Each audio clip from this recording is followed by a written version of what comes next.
别松手！还从来没有人这么为我拼过命，谢谢。不！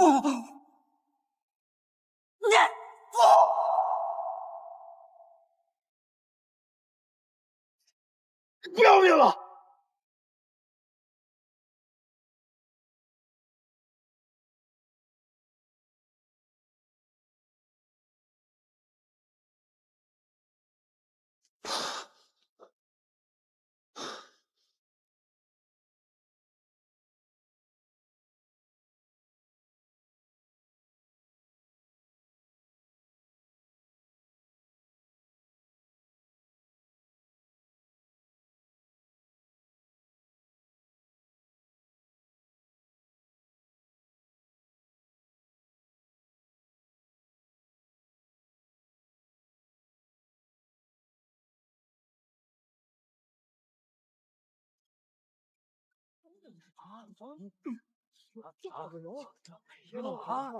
不是咱的人。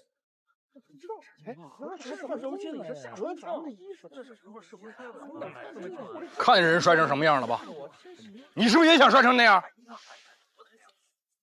不是的，罗队，我仔细的想了一想，发现贼的目标其实不是宝云珠宝，而是跟庆安的系统有关。你别跟我扯没用的，你知不知道刚才多危险？我要没抓住你怎么办？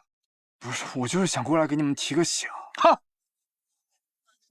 回家的车上，我听到您跟廖警官的电话，我就过来了，然后就看见你们在追犯人，我就寻思我能不能帮上什么忙。我用你帮忙啊，用你提醒啊！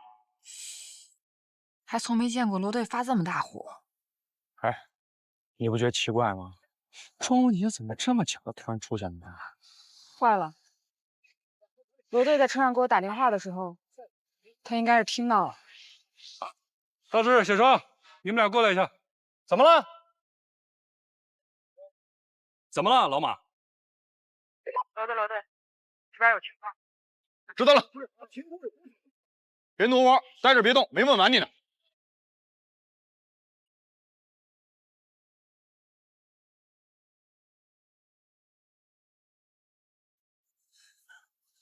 什么情况？搜遍了李淑婷全身，没找到被盗的月神之泪。没找着啊？掉哪儿了？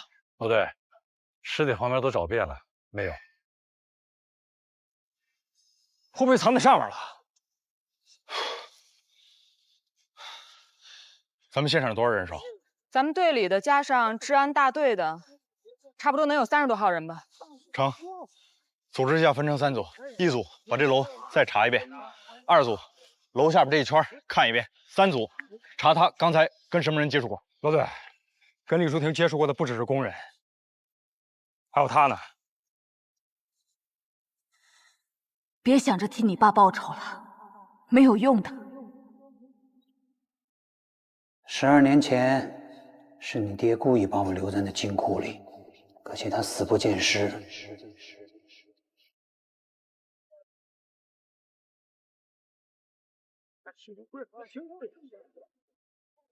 刚才嫌疑人在上面有没有给过你什么东西？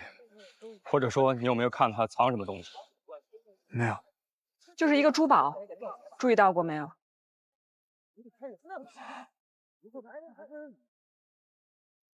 配合一下，搜下身。我没撒谎。不用紧张，这是我们工作流程。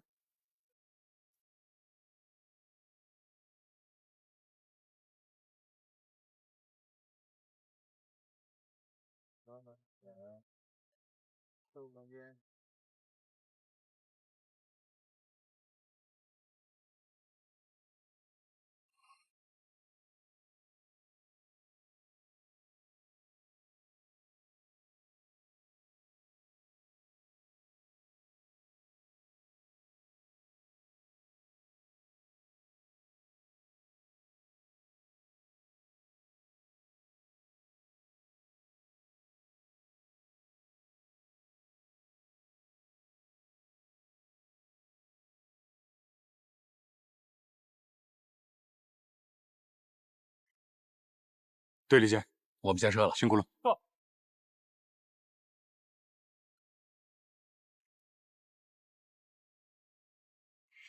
你那儿怎么样了？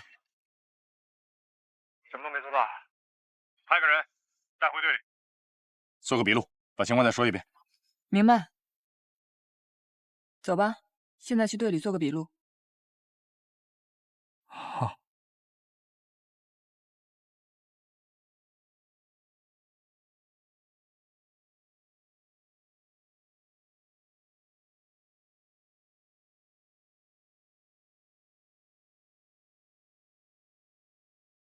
他知道是怎么样？外边一圈没有。说上怎么样？工地上的人全问了一遍，没有人跟嫌疑人接触过。一人吃了还能飞了？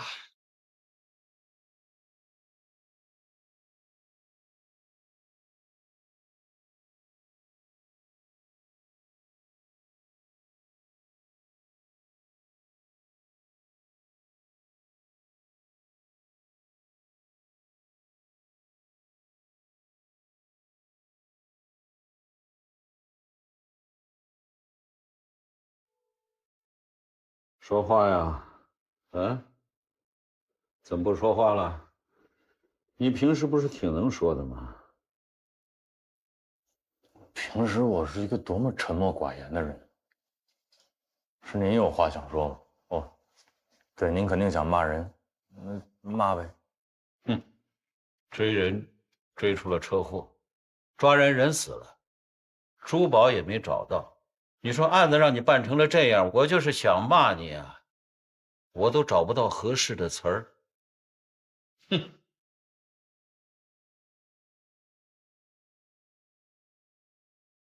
喂，案件正在侦破，无可奉告。你看见了没有？媒体又追过来了。我跟你说啊，老方要是看见你，您放心，我一定尽快把珠宝找回来。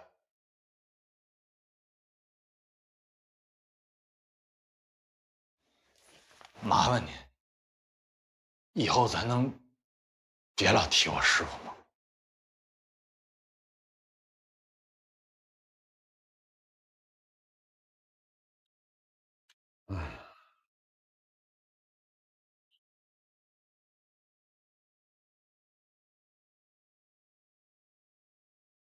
罗队，赵局没事，咱把案子查清楚就行了。累一天了，下班。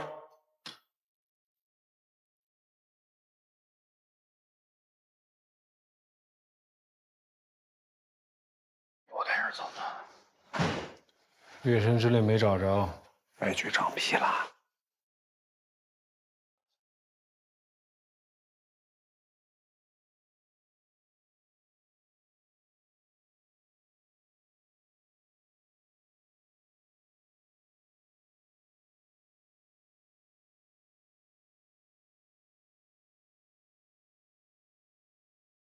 记住我说的话。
昨天的笔录啊，我都看过了，但是还有些细节要再核实一下，所以麻烦你再跑一趟了。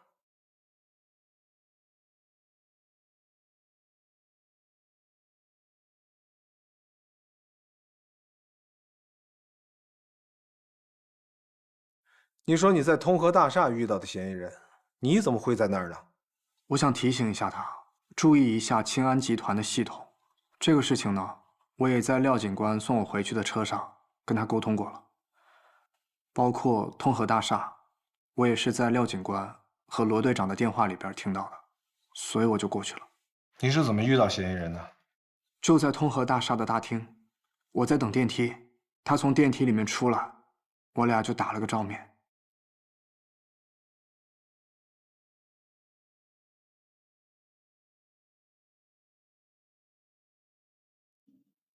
罗队，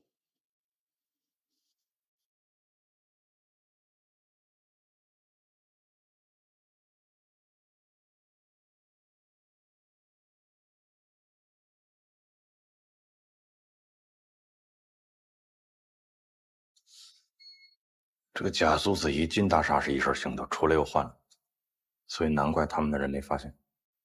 而且发型不也换了吗？前后反差确实很大。辛苦，把他换装的时间和地点找出来。好的。那当时你怎么就知道他有问题呢？我在大厅的时候，听到保安还有押运员的对话，他们在找一个负责押运的女人。当时我就觉得要出事儿了。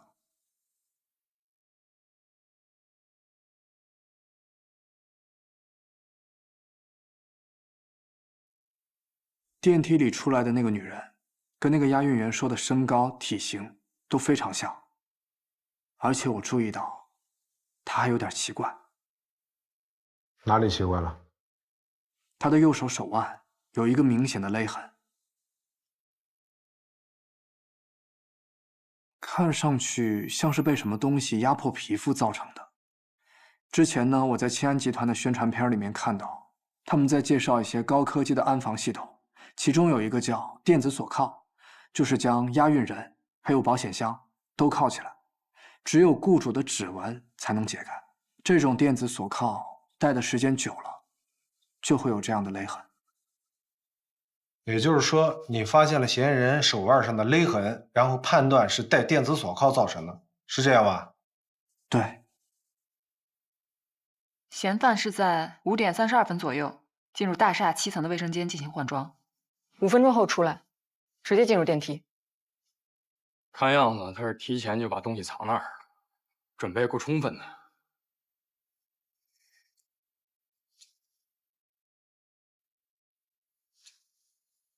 记得待会儿去趟卫生间查一下。好。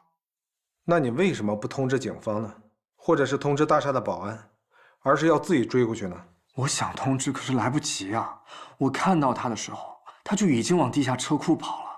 你就从通和大厦一直追到了工地，你没看到我们警察也在追他吗？我看到了，我就是看到罗队长也在追他，所以我才过去的。因为罗队长平时很照顾我，所以我就想过去帮帮忙。你能帮什么忙啊？你这是添乱。是，不好意思，我当时确实没想那么多，我就是想帮着罗队长抓住那个女人。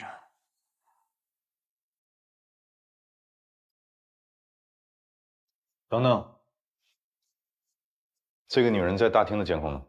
准备好了，但是大厅很多角度都拍不到这个人，只有在进入楼梯间的时候才被拍到。躲避监控，为的是不让人发现。可最后进入楼梯间，不还是被拍了？这个位置正好是3个探头的交汇点，他躲不开。那不对，他知道你们所有监控的盲区，那么就是说他清楚大厅每一个探头的位置，包括楼梯间。他明知道躲不开，咱们按照正常人的逻辑，我换一条路不就完了？但是他没有，为什么？对，而且他之后是从地下车库骑摩托车逃跑的，有什么必要再去一趟大厅呢？这不多此一举吗？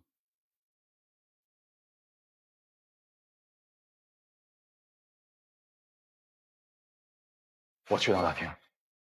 你去大厅干嘛呀？去回答一下廖双的问题。你说你从电梯追到了楼梯间，又从楼梯间追到了1楼大厅。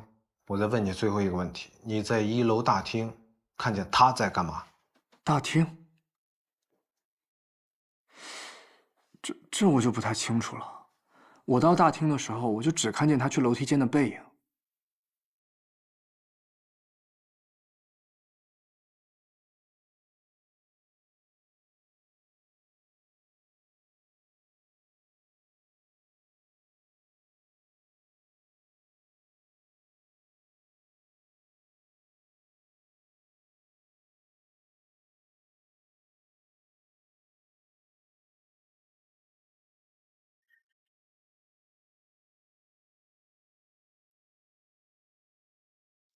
罗队，您站大厅干嘛呢？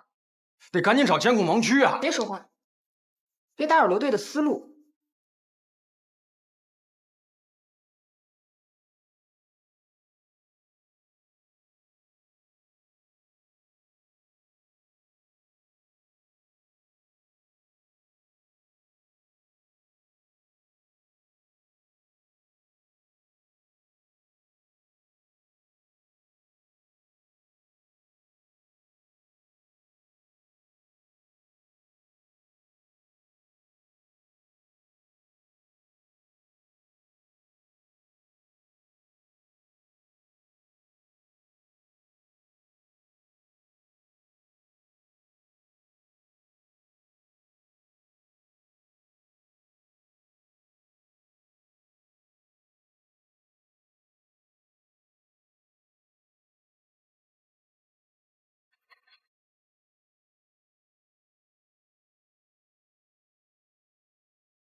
怪了，罗队人去哪儿了？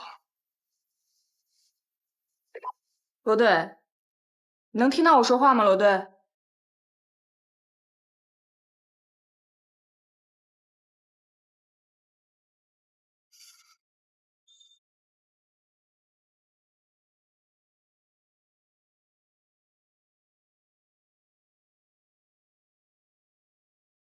谢谢你的配合。要是后续还有什么问题，或者你又想起什么事儿来，随时跟我们联系。好。罗队呢？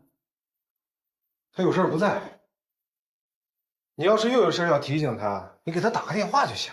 啊，就别找过去了，违反流程，也太危险了。好吧，大学生。好。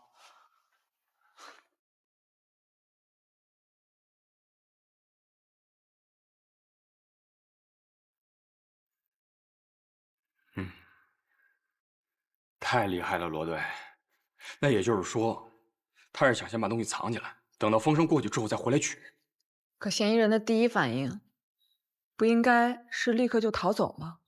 他那个时候都已经暴露了，再重新返回这个大厅，他就不怕被保安发现？你说的也对啊。按说嫌疑人最保险的做法是直接带着月神之泪离开，完全没有必要放在水池里。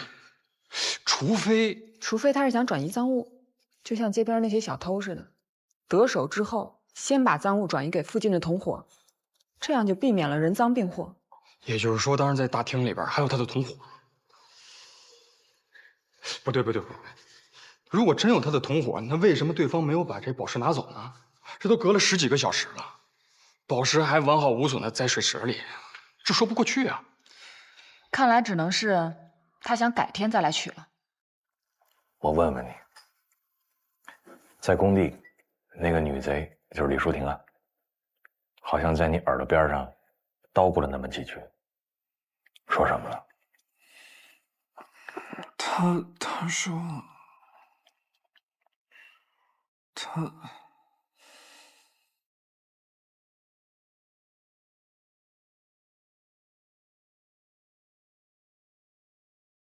是想不起来了？想不起来了。正常。人呐，在这个危险的时候，尤其是一恐惧、一紧张，容易这样，脑子一片空白。就跟你们说这个电脑宕机是一个道理。我以前也这样，尤其案子断不出来的时候，师傅一训我，一片空白。我光看见他那个嘴啊，一张一合，一张一合，看着他唾沫星子满天飞。但是说的什么，我就是一句都记不住。你说，怎么就会一句都记不住呢？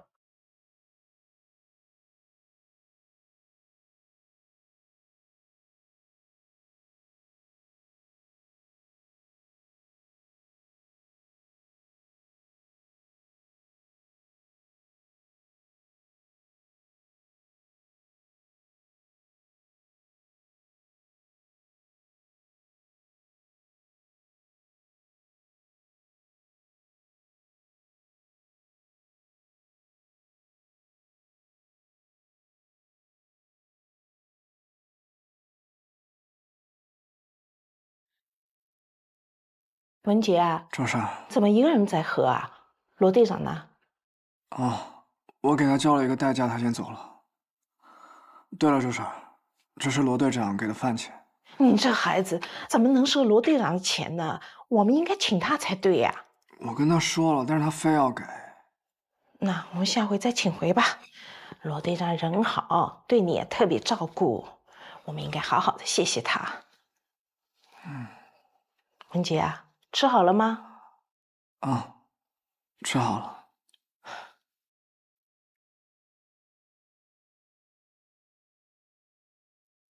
周婶，如果说你真心对待一个朋友，但是他却瞒着你做了很多不好的事儿，你会怎么办？那还用说啊，离他远点呗，不绝交还等着过年啊？文杰啊，你说这啥意思啊？没有，我就随口一说。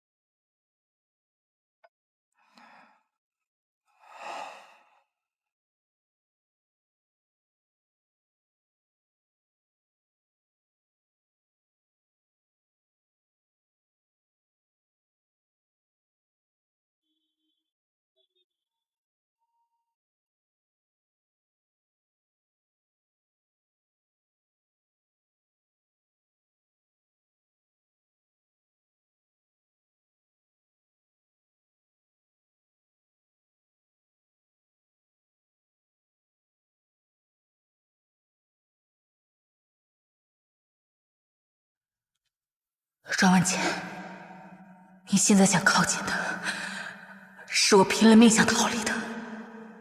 别查了，要不想像你爸一样的结果。别查了，离他远点儿。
哎，没通知小叶和那个老马呢？通知了，马哥说还有点收尾工作要完成。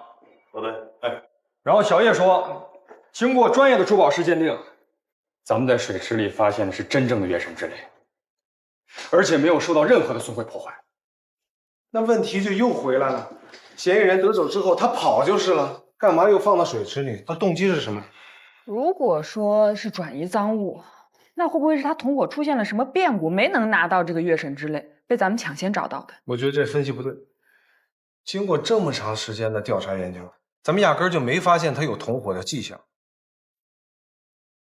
买椟还珠？买什么？还珠？我问买什么？买椟还珠。包装啊？切，你还真不屑，有点道理，但不是包装，有可能是跟月神之泪相关的什么东西。你就是庄耀柏的儿子？嗯，小伙子，你父亲失踪这12年来，不只是我们单位发布网上寻人启事，公安部门也在找他，不过一直都没有他的音讯。我刚刚看了你的信息，你现在是成年人了，有一句话我不知道该不该讲。没事，您说吧。哦，按照法律规定，宣告失踪满2年，你作为近亲属是可以直接申请宣告死亡的。我这么说是为了你好，你父亲还留有房产，你母亲也去世了，现在只有你是唯一的继承人，而且你这马上就要步入社会了，需要一定的经济保障。您容我再想想吧。好吧。哦，还有，你之前打电话提出的遗物问题，我们这儿并没有，可能是已经在公安部门那儿了。那您知道是在哪儿吗？稍等啊。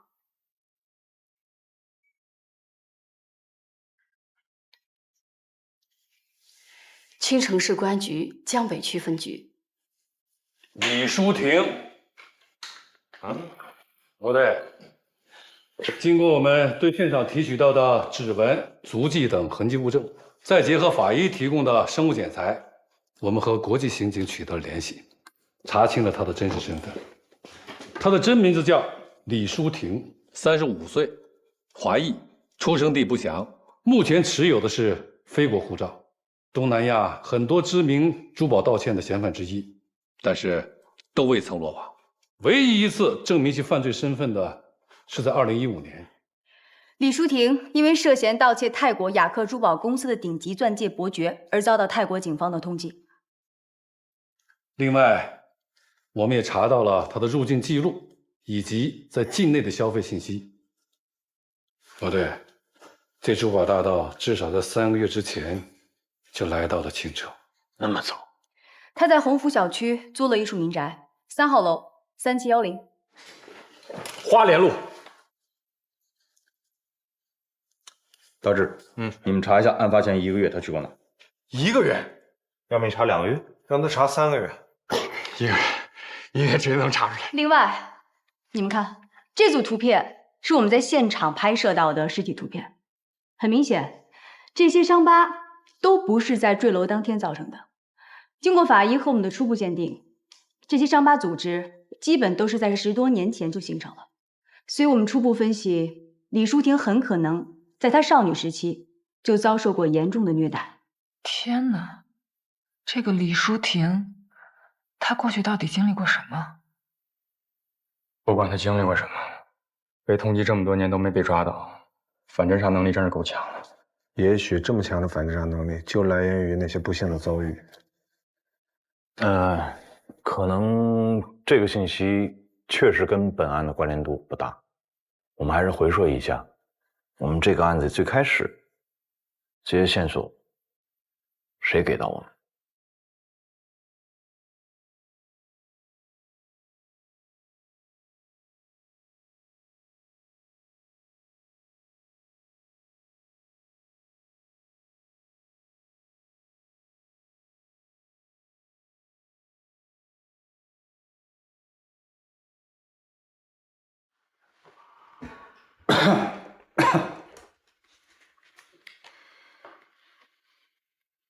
得有10多分钟了吧，罗警官？你把我这提出来，一句话也不说，你什么意思啊？过来喘口气儿，顺道看看你，感谢感谢你。嗯，忘了苏富比，忘了啊？哦，怎么样？破了呗，案子。人抓着了。死了。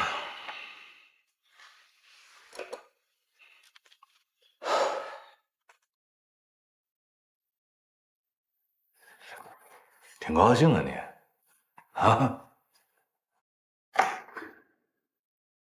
这就是你想要的结果，对吧？哼，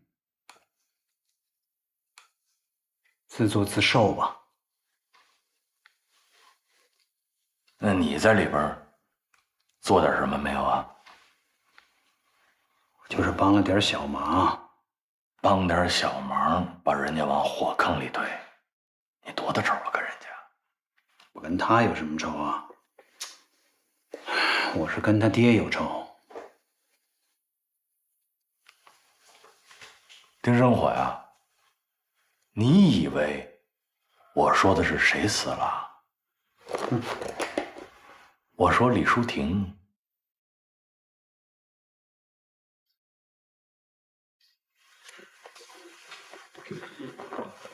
来吧，好好聊一聊你跟李淑婷什么关系，怎么认识的，什么时候开始合作的，什么计划，还有没有同伙？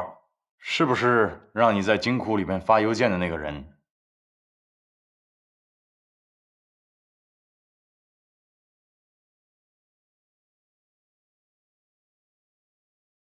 不好意思，罗警官。啊？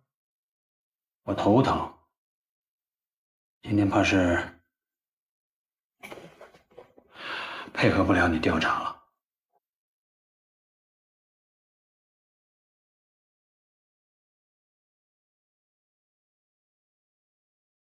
张文杰是吧？对，跟我来吧。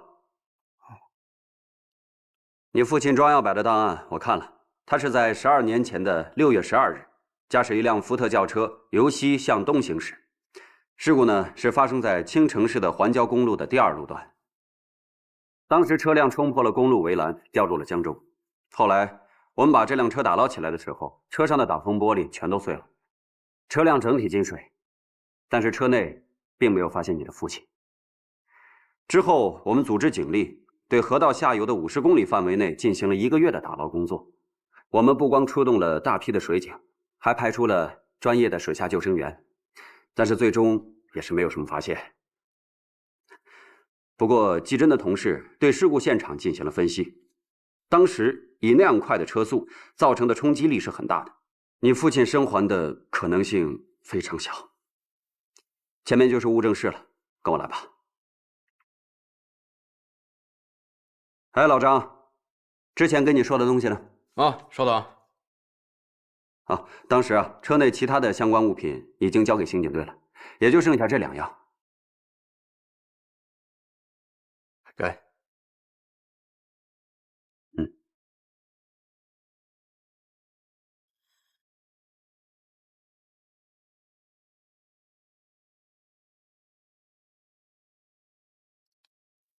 我能把这个拿回去吗？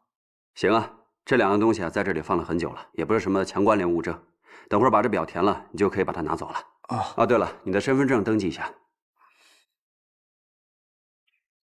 计划执行的怎么样了？先生，您放心吧，之前您不是说让我多准备几种方案吗？我只用了1种就搞定了，其余的方案根本用不上。我叮嘱过你，要小心行事。我的话你忘了？先生说的话，我都记在心里。你现在做的事关系到我的大计划，要谨慎。等确切的消息传出来以后，你就可以进行下一步了。我明白，能为您做事是我的荣幸。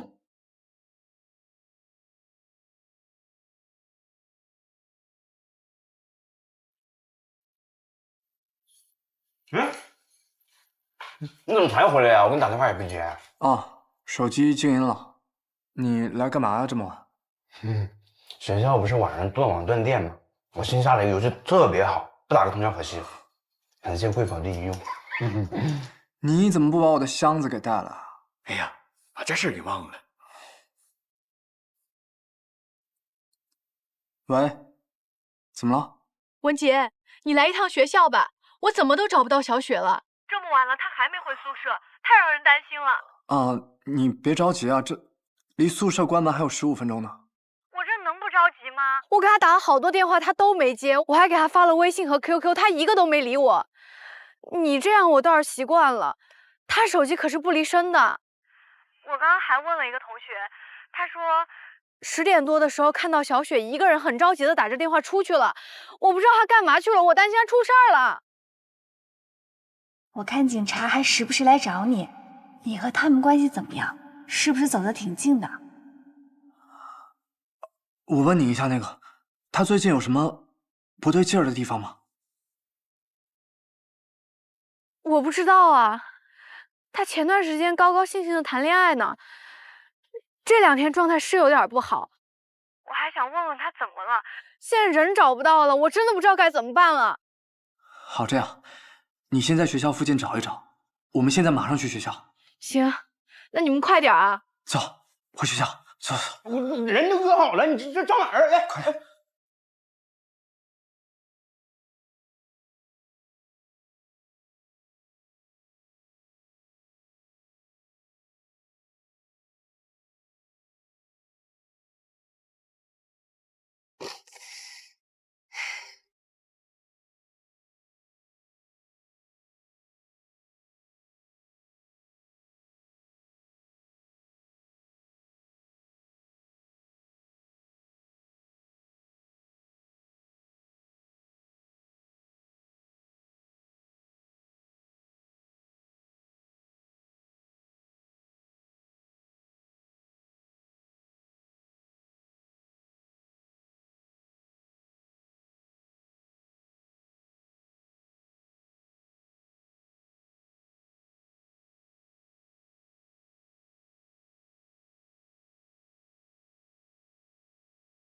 小雪，你在哪儿啊？我给你打一晚上电话你都没接，你到底在哪儿啊？你这样，你在哪儿？你告诉我，我可以去找你的。小雪，你今天怎么了？小雪什么情况？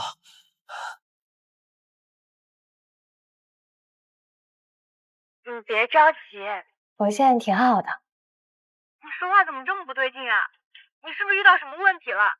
你遇到问题可以告诉我，我们可以一起解决的。没什么，就算遇到什么麻烦，我自己肯定也能解决好的。而且我已经想好了。你这话什么意思啊？小雪，你现在在哪儿啊？你这样说话太吓人了。你现在在哪儿？我现在就过去找你。志月，我能遇到你这个朋友，我真的很开心。小雪，你是我最好的朋友，你要是遇到什么事情，我们可以一起商量，一起解决的。你千万不要想不开啊！小雪，再打回去。您好，您所拨打的电话已关机。小雪，她肯定是遇到什么大麻烦了。文杰，我们现在必须马上找到她。你们先冷静一下，想想小雪会去哪儿。她10点多从学校出来，如果没有坐车的话，应该离这不远。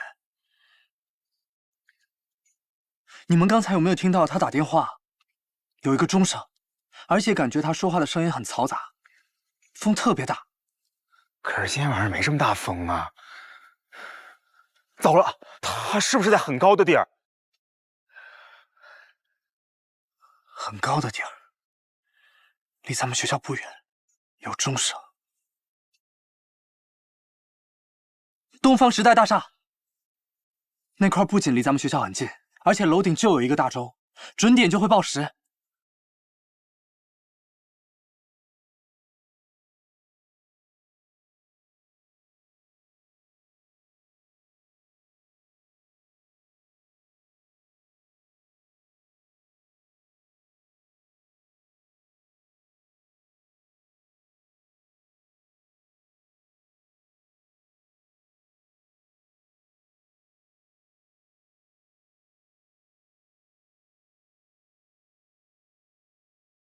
谢谢啊。哎，干什么你们？你好，我进去找个人。好，马上出来，快点啊！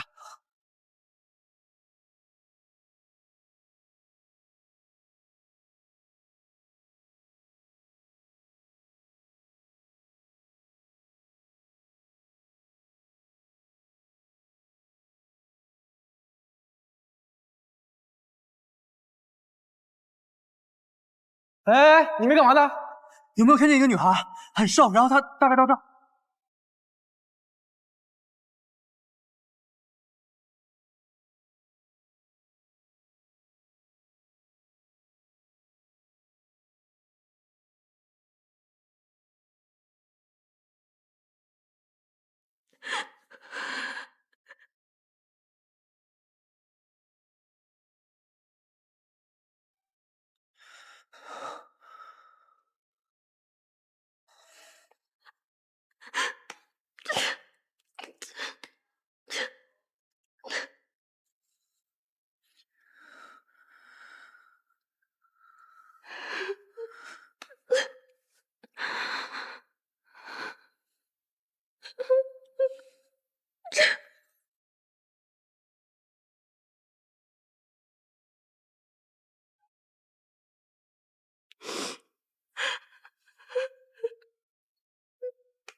我们已经尽力了，节哀。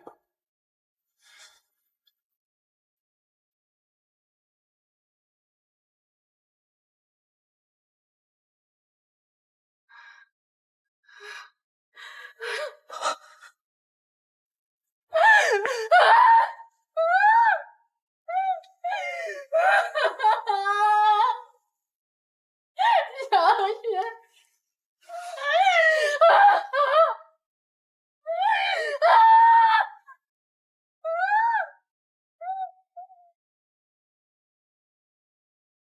新城电视台为您播报：昨夜东方时代大厦发生一起坠楼事故，坠楼者经当地医院抢救无效死亡，死者为女性，据悉是青城大学文学系一名大3学生。我们现在正在青城大学探寻花季少女惨死的真相。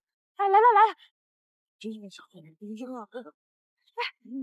领导，能跟我们讲一下当时的情况吗？你们是领导对吗？请问死者真的是青城大学的学生吗？请问死者到底是自杀还是他杀？他的死和学校有没有关系呢？要是什么各位记者同志，各位记者同志，我们校方的原则是不想让事态继续恶化。这事件的本身啊，并不像外界谣传的那样。一旦调查有了结果啊，我会第一时间通知大家的。领导，领导，走走。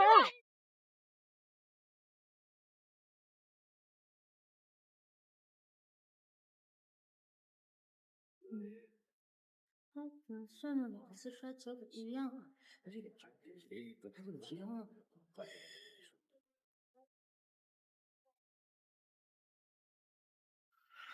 你好些了吗？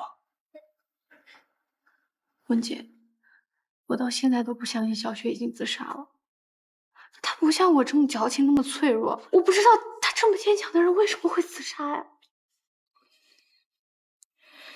你昨天是不是说她有感情问题？是，但是她不可能因为感情的事情就自杀的，她一定是遇到更大的麻烦了。其实她昨天有来图书馆找过我，来问我跟之前那些办案的警察熟不熟悉。我当时是觉得她有点古怪，但是我也没多想，她也没多说就离开了。现在想起来，她应该是来寻求帮助的。如果我当时，我去，这不会吧？这真的假的呀？裸照 PS 的吧？这人不是？嘀咕说什么呢？这他妈谁干的啊？是我老宋干的。你站起来！你冲我们干嘛？这又不是我们发的钱。你看那时间，昨天就有了。怎么了？给我，给我！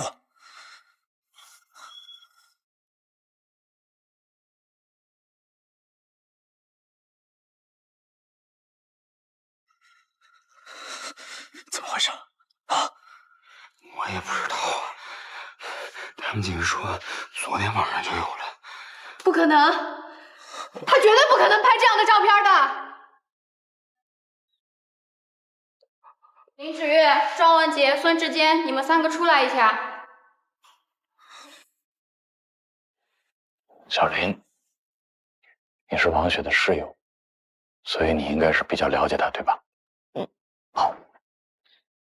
你有听说她家最近出什么事儿了吗？比方说家里人生了重病啊，需要钱啊这种。没有。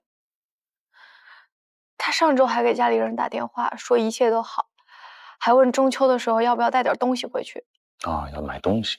那他最近这个开销大不大？有没有这个大手大脚花钱的时候？小雪她家庭条件不太好，家里还有一个在上学的妹妹，平时很节约的。王雪最近有没有接触过什么特别的人，身份比较特别，关系比较特别啊？有没有什么这个经济往来啊，或者纠纷？没有。罗队，你问这个干嘛？王雪这个事件如果定性是自杀的话，应该不用您管吧？这不是还没定性呢吗？而且我们在网上发现了一点别的东西。您说的是裸照吗？都看到了。那不是有人恶意 PS 的吗？还真不是。你们也看到了，然后你们又是他的同学、好朋友，就不瞒你们了。我们这个技术部门呢，已经鉴定过了，不是 PS 的。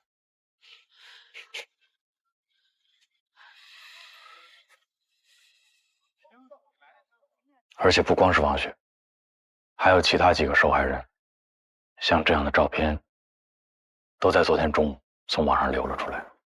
我们查了一下，是从一个套路裸贷的软件的一个后台数据当中泄露出来的。所以王雪是因为这个照片的事儿才去自杀的。不光是，我们从后台数据发现呢，王雪贷款的金额将近300万。300万？嗯，他要那么多钱干嘛呀？我们也不知道啊，所以来问你们嘛。你刚才也说了，平时王雪没有什么大的开销。没有。啊，那么她的银行账户我们也查了，没有大笔支出，也没有大笔入账。那就是说，王雪很有可能是被迫贷款，背上了高额的债务，又没有能力去偿还，所以才……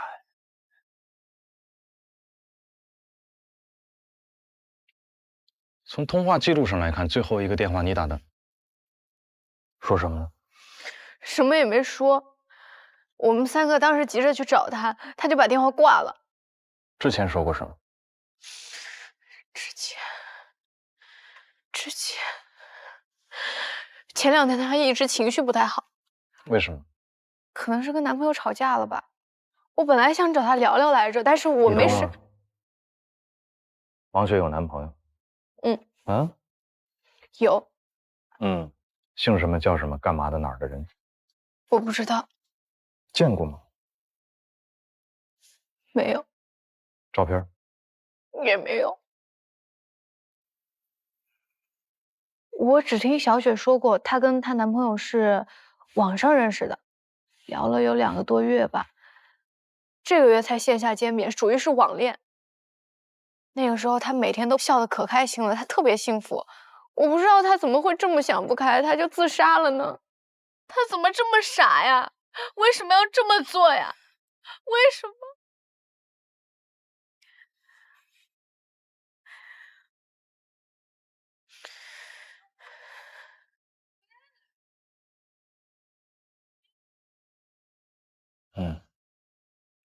关于王雪，还有什么要补充的吗？没了。好，随时想起来什么都可以找我，他知道我电话。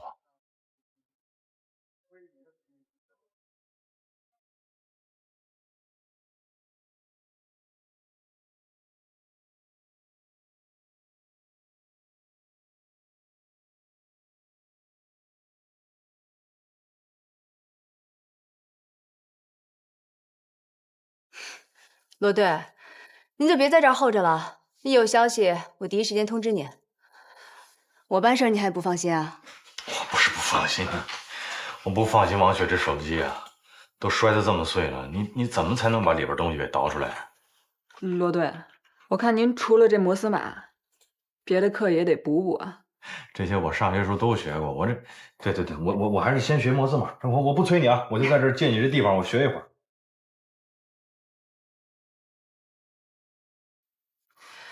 罗队，您看，通过破解他的手机，我们已经基本了解了王雪的一些信息。手机照片很多，只可惜没有找到她跟男朋友的合影。不过通过她的社交账号呢，我们找到了她跟男朋友的聊天记录。你们看，我看看。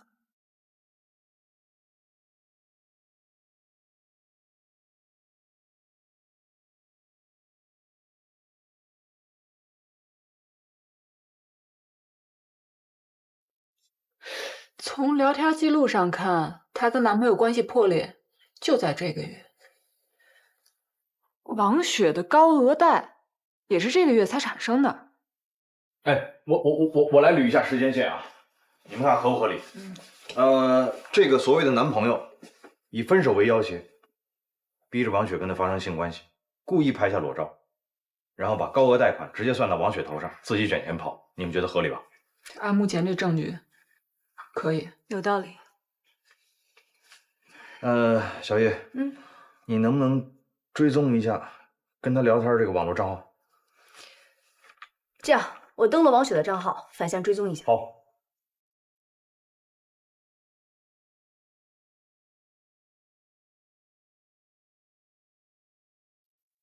哎，怎么退出了？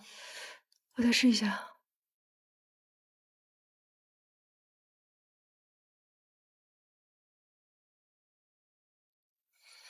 显示有人在异地登录他的账号，赶紧追踪 IP 地址啊！我再查，显示在青城大学图书馆。马上联网查治安监控，看看是谁。好。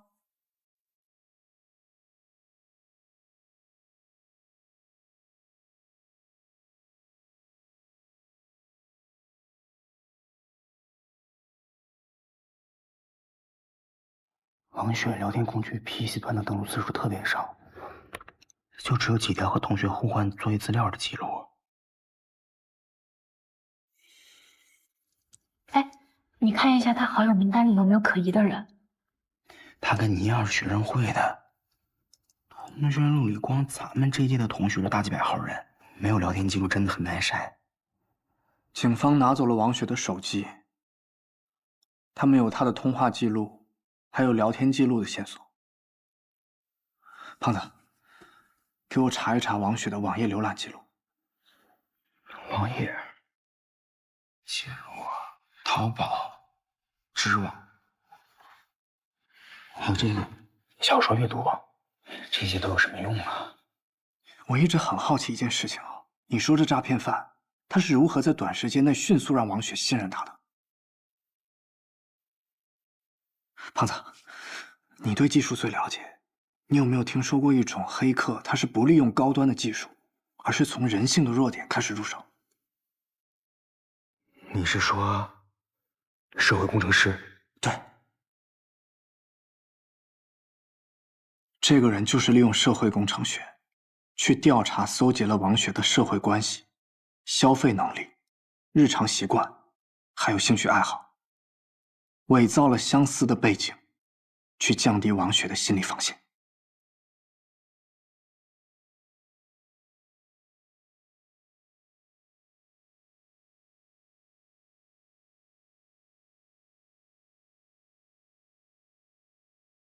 王雪在这个斗来网上和一个已经注销了的用户有473条聊天记录，而且最后还是他自己主动给出了电话号码。他就是个骗子，就是个渣男啊！跟文杰说的一样，他提及的话题都跟小雪的爱好有关系。你们看，他一上来就提布鲁诺·舒尔茨小说里的话，这是小雪最爱的作家。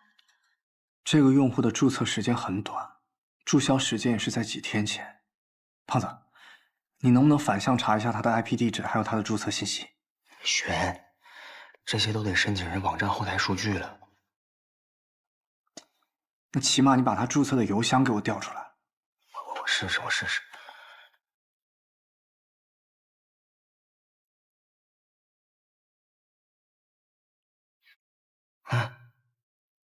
除了这个广告、垃圾邮件，什么都没有。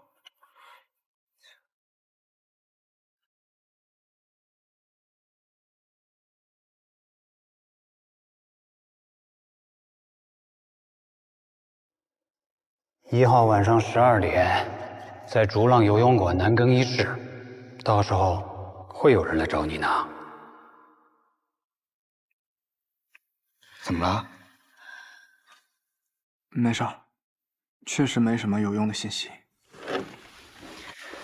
我说啊，我们还是把电脑上交吧，调查的工作就交给警察去做吧。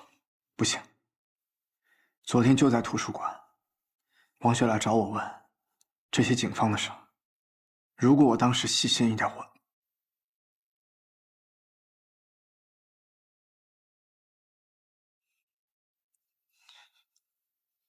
我觉得我必须做点什么。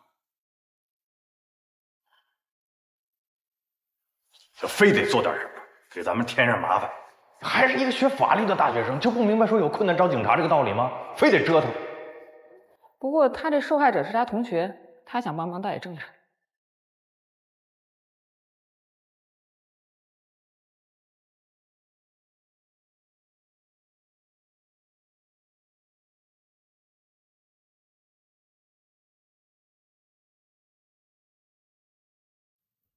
你们仨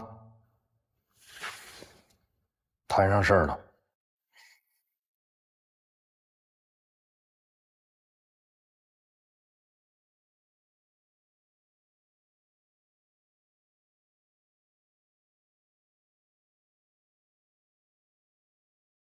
你看，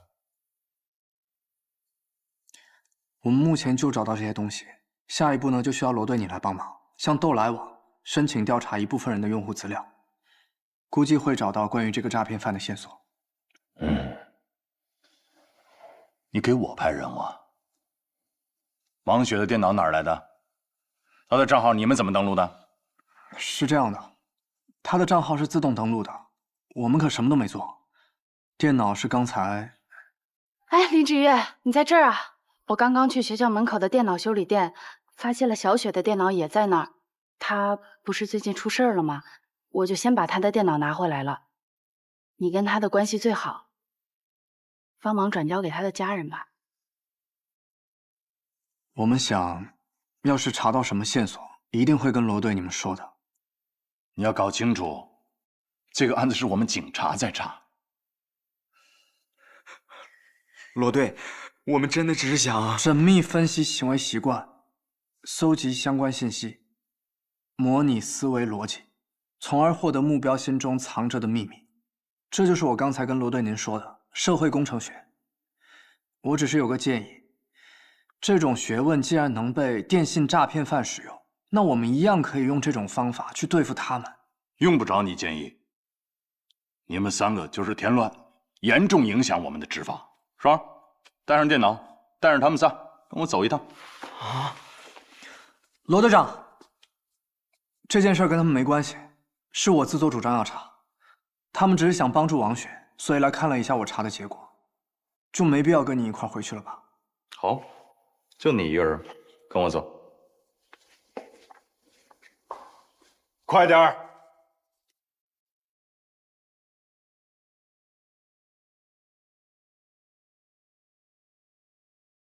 在王雪电脑里的聊天记录中，我们发现一些规律。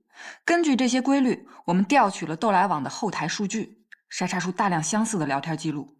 再通过这些聊天记录进行反向排查，我们发现受害者不止一个。与受害者交流的这些新注销的账号，虽然说用户名和注册邮箱都不一样，但你看，遣词造句、标点停顿，所有的这些书面上的语言习惯来看，应该就是同一个人。但是总觉得王雪这边不太一样。哪儿不一样？就觉得这个跟王雪的对话更带有恶意。恶意？情感操作的套路就是对目标进行人格矮化。不光是王雪，其他的受害人都收到了人格矮化的这个信息。但是你分析王雪他们的对话，你就会觉得有明显的自杀诱导。如果是这样的话，就不仅仅是诈骗。不仅仅是诈骗。还有一点，咱们看一下整个的这个时间轴。王雪的这个裸贷照片是在昨天下午被发到网上的，但是真正在网上扩散发酵是在今天。今天上午。但是王雪本人的手机啊，她收到这个短信的信息的时间是在昨天下午。这个信息里面就涵盖了一条链接，是她裸贷的照片。可是这个信息是网上的信息群发器发的，我们又查不到根源。这个人他心理变态吧？不光要骗钱，还专门要害死人。现在不管他是不是变态，我就着急，我想抓紧时间破案。还有这么多受害者，我不想悲剧重演。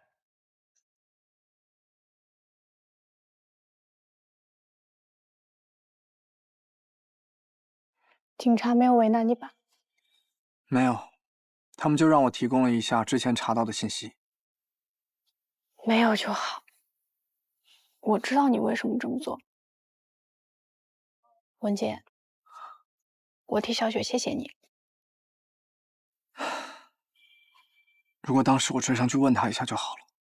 你不要自责了，你没有错的，错的是那个不要脸的骗子。我现在就希望警方赶紧抓到他，这样就不会有更多人像小雪一样。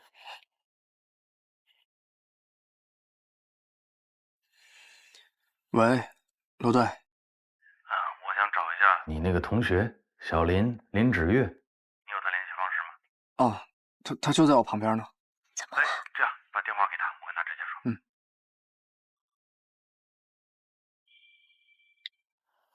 说。喂，罗队，是我芷月。小林你好，我是罗坚啊。有这么个消息啊，我跟你说一下。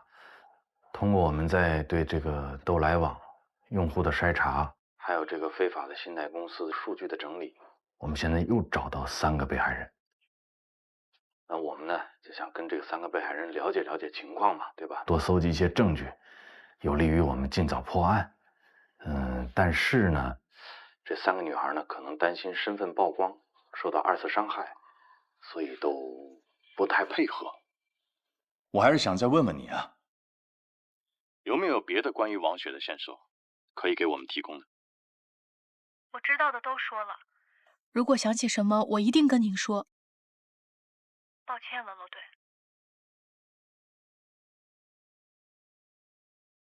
文杰，可不可以这样啊？我去找他们谈谈。我来帮你想办法找到他们。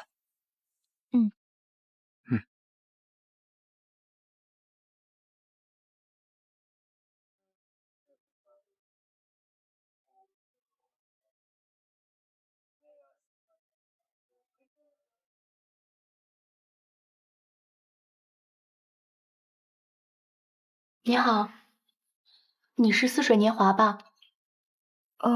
你是？哦，我是昨天跟你通过电话的林芷月，王雪的好朋友。特别感谢你能来和我见面。我看过王雪的新闻，我能感受她的痛苦，所以我想为她做点什么。当然，也是为了我自己。我知道，可能回忆之前的经历会特别痛苦。如果一会儿我问到什么问题让你不舒服了，你可以不用回答，千万不要勉强自己。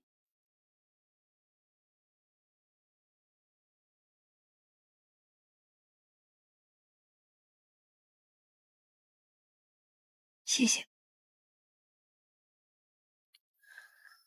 沉默的普鲁斯特，你对这个网名有印象吗？那他一般都在什么时间段跟你聊天啊？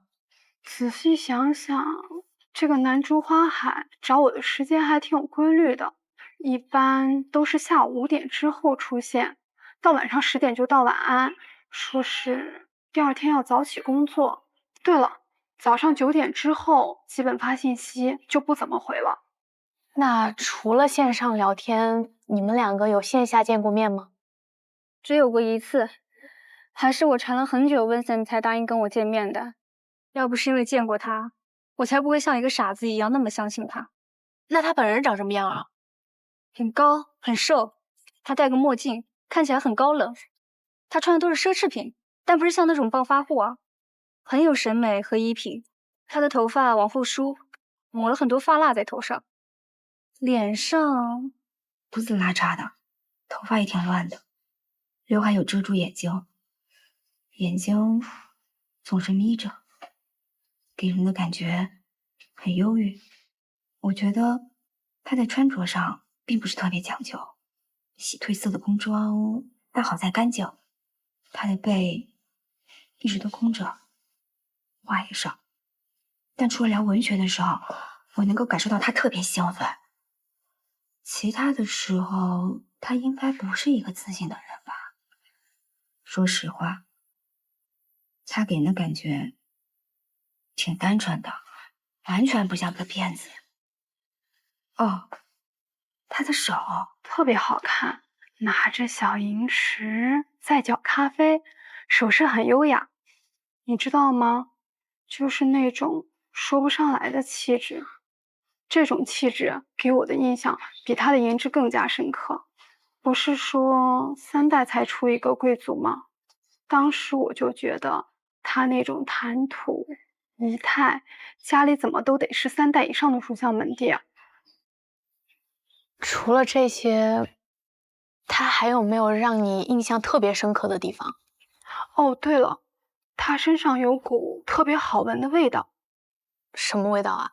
不像是香水，倒是有一点松木香，有一点焦味，闻起来有一股淡淡的爆米花的味道，但是有一点点甜，但不是很重，特别像焦糖的味道。对，是焦糖。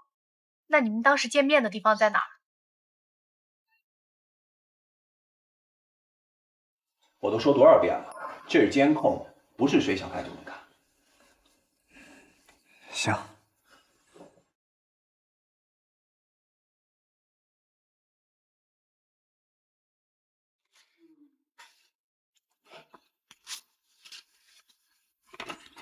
帮个忙。这不是钱的事儿，这是原则问题。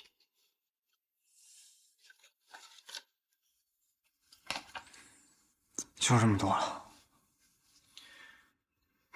我说，你这不是为难我？罗队，挺有钱啊你，添麻烦了，给我们看看上个月7号监控呗。我说，你们谁呀你们？这是监控，不是谁想看就能看。真是不好意思啊，添麻烦。当然，我也可以破例。行，您稍等。小林同学已经把你们查的情况都跟我说了。我们是刚从罗山的这个西餐厅过来，人家那家店长就说了，说有个小伙子死乞白咧要看监控，也给了人200块钱，还真看成了，是你吧？不是，我就想看一眼。哪那么大好奇心啊？有钱没处花了是吧？给你要回来了啊！谢谢罗队。行了，警官同志，谢谢。哎，没你事了，别影响我们办案，走吧。走。 200块钱什么时候还？不是不还你了。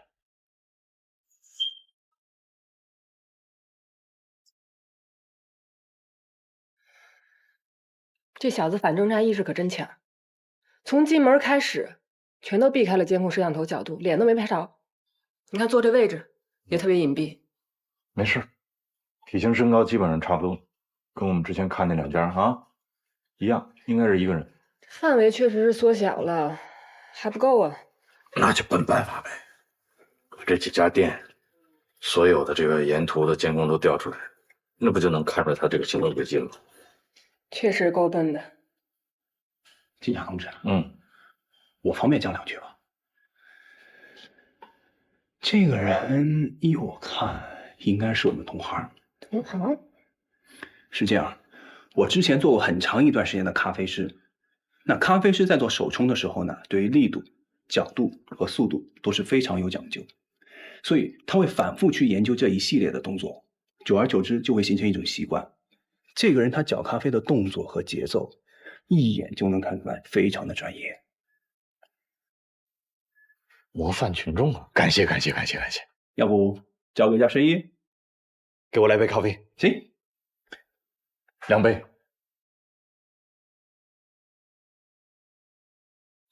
罗队，咱们之前去的西餐厅在罗山区，冷饮店在临湖区，这次这咖啡馆就在南城。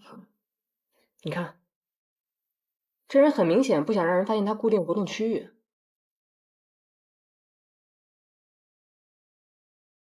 3个区都去过了，你看他唯独没有去平原区，什么意思呢？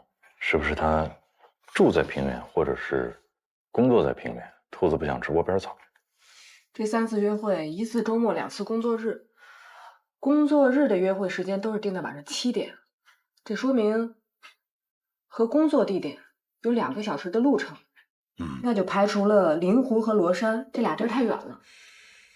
我记得那几个女孩提到过，那个男的身上有焦糖味儿。这家咖啡厅的特色就是焦糖布丁，会不会就是这家？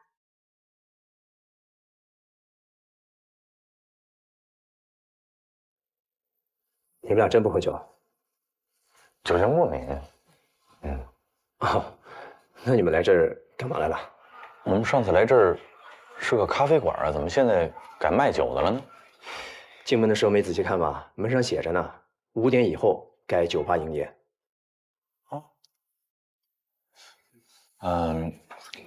我们上次来下午哈，喝了一个特别好的一个手冲咖啡。哎，你们这咖啡师有几个人啊？就1个呀。哦，认识他吗？算不上认识吧，就是交接班的时候能打个照面。叫什么你知道吗？李安福啊。你怎么又找这儿来了？你这样真的干扰我们的工作。王雪的案子你放心吧，交给我们，我们一定给你一个交代。好吧，那就拜托罗队了。回去吧，走。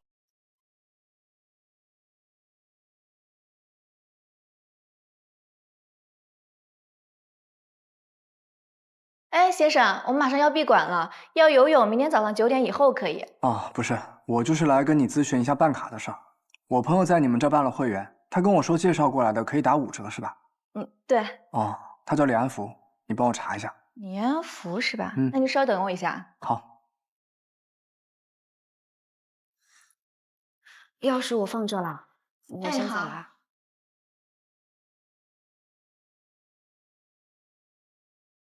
明天见。拜拜。稍微等我一下。我们在咖啡馆找到了他的工作牌，李安福。我们呢也跟3个受害人聊了一下，现在基本上能够锁定整个这个套路贷嫌疑人就是他。之后呢，我查了李安福的户籍档案，他不是咱们青城市人，不过呢，好像16、17岁就到这里来打工了。社区人口普查显示啊，他至少换了7、8次的登记住址，大多数情况呢都是一些零杂工，工资并不高。不过啊，他最近登记的这个住址呢，是一个租金并不低的白领公寓。这个公寓我们也去了，公寓管家说呢，前2天他这个钥匙就交回到管家这儿了，说自己呢是要出远门，要旅行，而且确实2天之内这个人没有出现过。从他的电脑里，我们查到了一份 Excel 表格，你们看，这全是他在斗来网上筛查的用户信息，非常非常详细。就特别奇怪啊，这个李安福呢，完全没有任何的这个藏匿啊、销毁啊、处理证据的这种打算。会不会因为时间太紧，来不及销毁证据啊？突然辞职说去旅游，又正好是王雪出事那天，怎么看都像是看了新闻想要跑路。是有这种可能啊。不过我也查了他的身份证号，最近都没有乘坐公共交通的长途出行记录，也没有什么租用车辆啊、酒店登记的记录都没有。哦，对了，他的身份证号办理的手机号早就欠费停机了。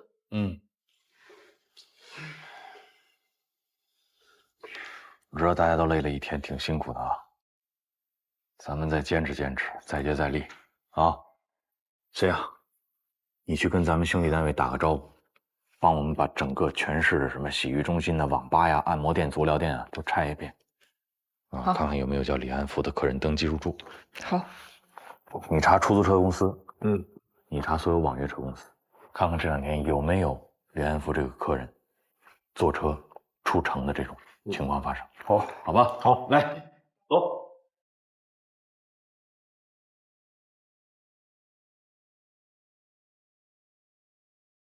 在逐浪游泳馆南更衣室取一件东西。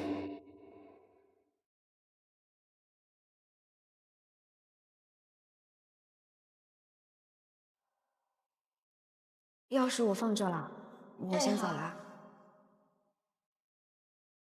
下班了，我们喝咖啡去啊。我的邮件是放在这里的。哎，小王。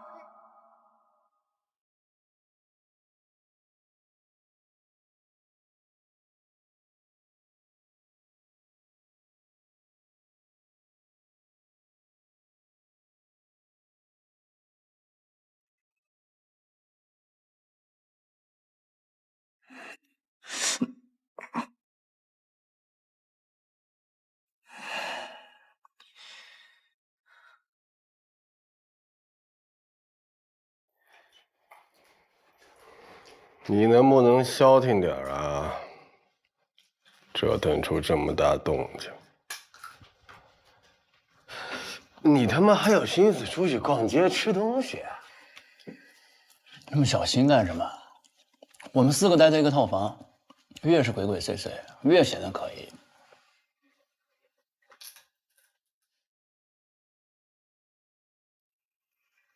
我现在看见你怎么就这么恶心呢？这马上要办大事，你出去骗钱去了，还弄出人命了。我怀疑他是诚心的吧？啊，他诚心想把雷子弄过来，是不是弄死咱们啊？出了事你看着，红姐要不要你命？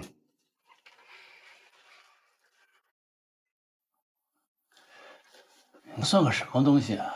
也配教训我？是你们红姐说等着看我的本事，我才拿几个小姑娘试试手。再说了，我们是合作关系，我做什么用不着跟他交代，我又不是他养的一条狗。再说一遍，放开他！他说咱是狗，放开他！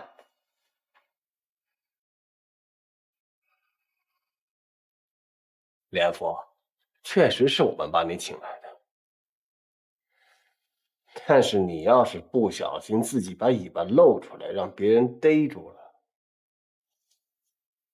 到时候别怪我们弟兄手狠。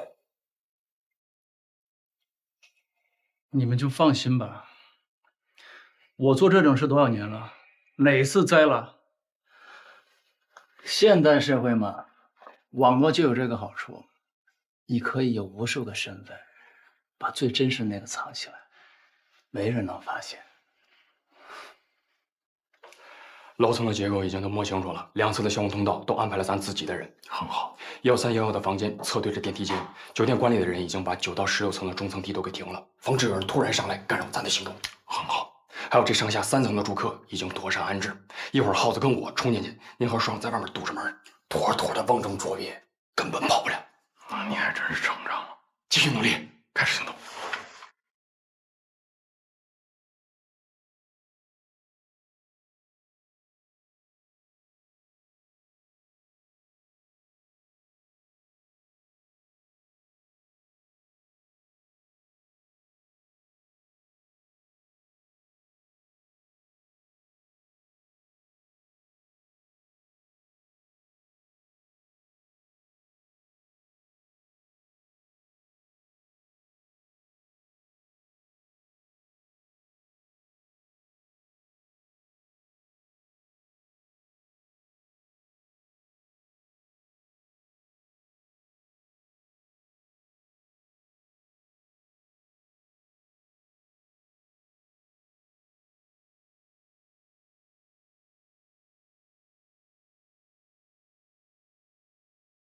电梯上去。电梯不是狗吃了吗？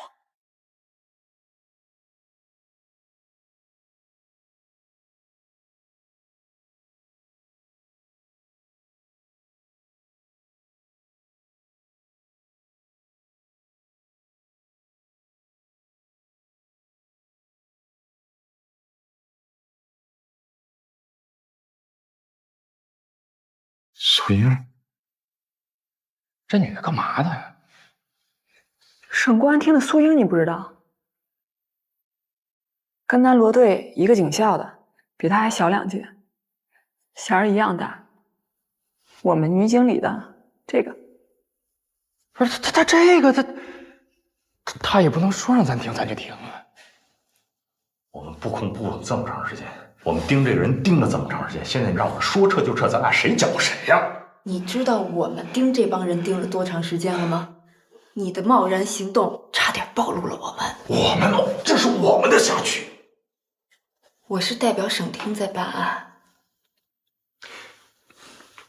我们就事论事。我们今天要抓这个李安福，他涉及的是命案，命案就是大案，就是要案，命案必破，对吧？在我们眼里，命案也是大案要案。我告诉你，和李安福在一块儿的那些人涉及的案子更大。没有人告诉我呀。你确定要在这儿跟我聊案子吗？赵局，是我。对，我就在这儿。我先跟您汇报。好，你先讲。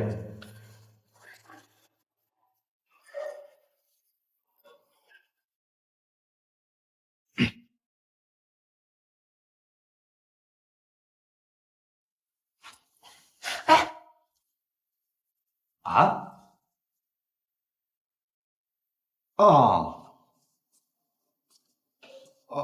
不是，那您怎么没早？哦，您也是刚，没问题，理解，都是工作，完全明白。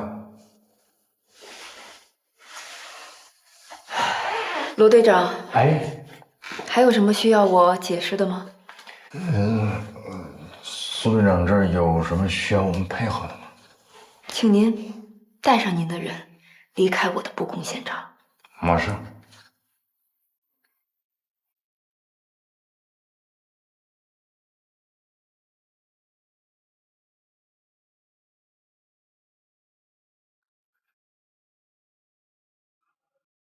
陆队，咱们现在干嘛？离开这儿。离开这儿，咱去哪儿啊？青城大学。那咱去精神大学干嘛呀？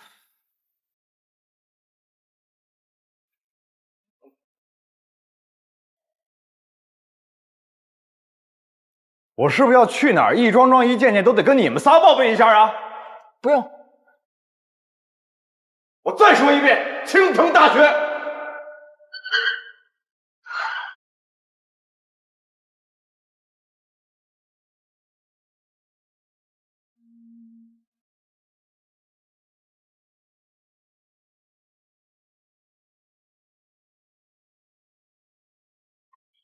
走啊！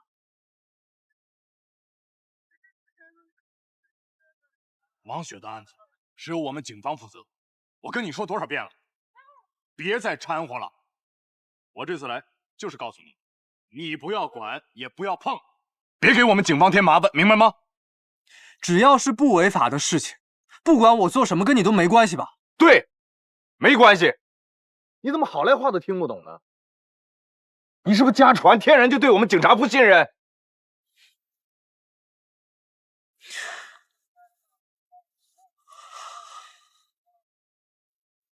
我相信你还是信任的。话重了啊，反正就是你多理解吧。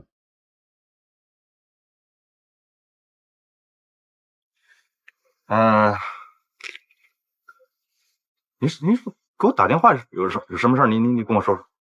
现在没这个必要了。再说你也未必信任我。你呀，文杰，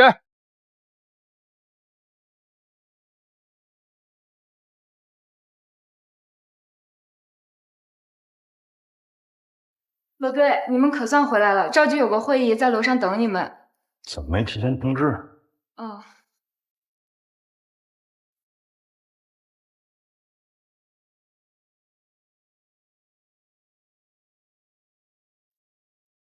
这个就是被盗渔夫王妃玲的内棺棺椁。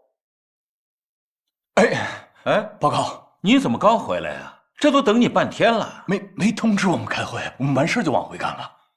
罗队长不是早收队了吗？怎么比我还晚了一步？堵车呀。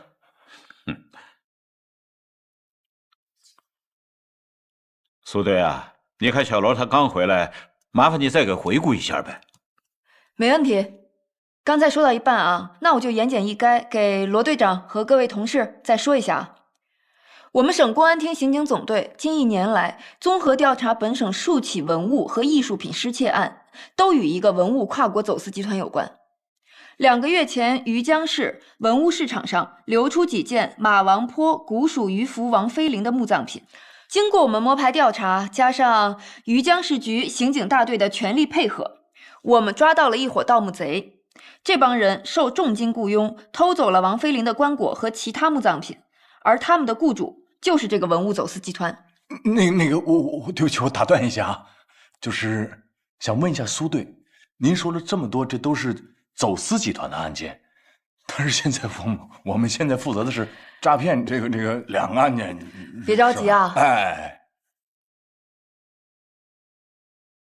大家看一下屏幕上左边这3个人。是走私集团的成员，马有芳、张猛和于田，绰号分别是马杆、厨子和糖果。他们受一个叫红姐的人指挥。很遗憾的是，我们暂时没能掌握红姐的真实身份。这3个人最近从余江到了青城市，就住在我们刚才碰面的嘉丽宾馆。那不就是李安福跟这事儿也有关系？没错。他们在宾馆里和李安福见了面，我们怀疑李安福会参与他们的后续计划。什么后续计划？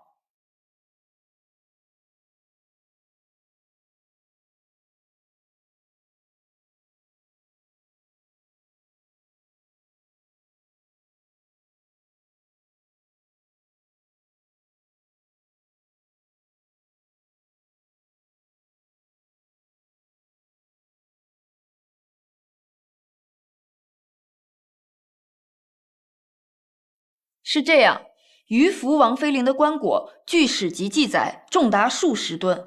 该集团想要出手，肯定不是一件容易的事情。我们想知道他们把珍贵文物藏在了哪里，同时也想顺藤摸瓜找到3个人背后的红姐。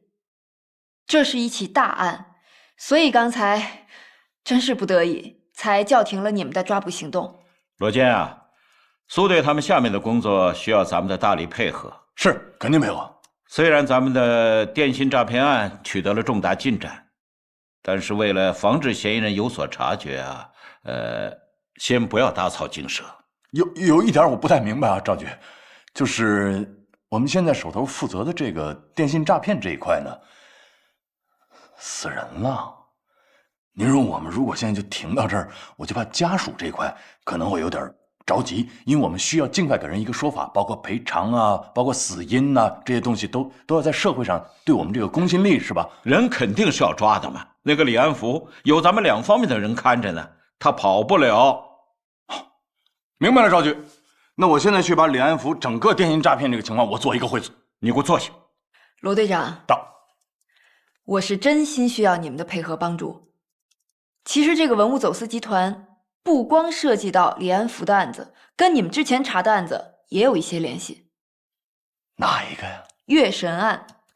月神案里的嫌疑犯李淑婷，不久之前曾在余江市跟这3个人见过面。我们怀疑李淑婷为这个集团做事，或者至少是合作关系。除了李淑婷，我们还有一条线索，大家看一下最右边的照片上，这个男的绰号苍蝇，上周因为伪造艺术品被我们抓获，在审讯过程中，他透露了一条重要线索。张莹，我们在你的工作室里发现了一套国外订购、价值不菲的红外扫描仪和有机玻璃切割仪器。我们查了一下，这好像是医学机构做义眼用的。你用这个干什么？交代清楚。是一个叫丁生火的人，他找到了我，让我给他伪造2样东西。丁生火找苍蝇做了一份掌纹模型和一份切割仿生虹膜，这2样东西他依照约定带到了青城市，放在了一个叫逐浪游泳馆更衣室的9527号柜里。逐浪游泳馆。这位同事有什么问题吗？大点声。昨天呢，我按照罗队的要求去梳理李淑婷摩托车的行动轨迹，在案发的前一个晚上，华苑路的一处摄像头拍到过这辆摩托车。华苑路有一个游泳馆，就叫逐浪。这就对了啊！苍蝇为丁生火做了掌纹和虹膜，极有可能是想要交给李淑婷的。我看过卷宗，押运月神之类的密码盒应该是用掌纹打开，那掌纹模型应该是他们的重要作案工具。如果真是这样，我就有2点疑惑了。如果李淑婷有打开盒子的掌纹，她为什么不在清安未达或者是押运途中就动手，非得等到项链交付后才调包？显而易见，后者危险更大，对吧？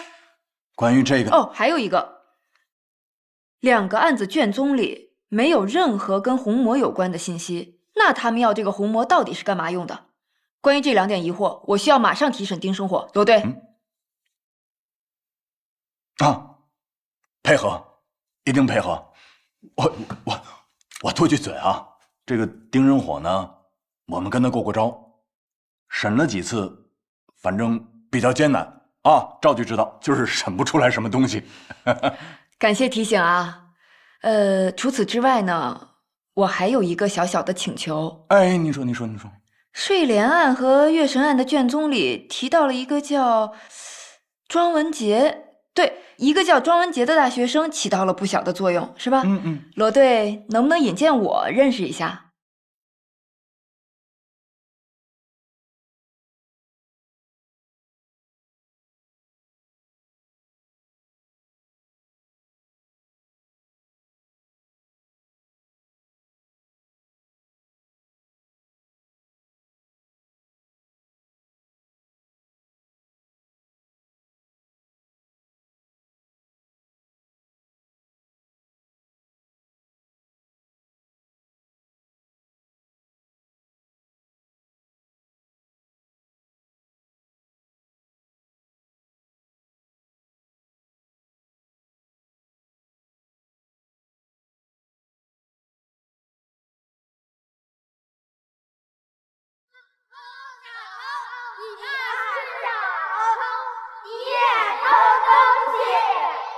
你是不是家传天然就对我们警察不信任？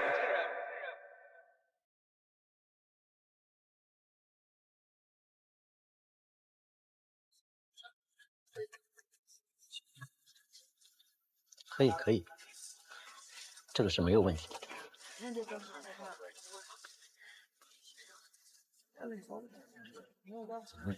好。爸爸，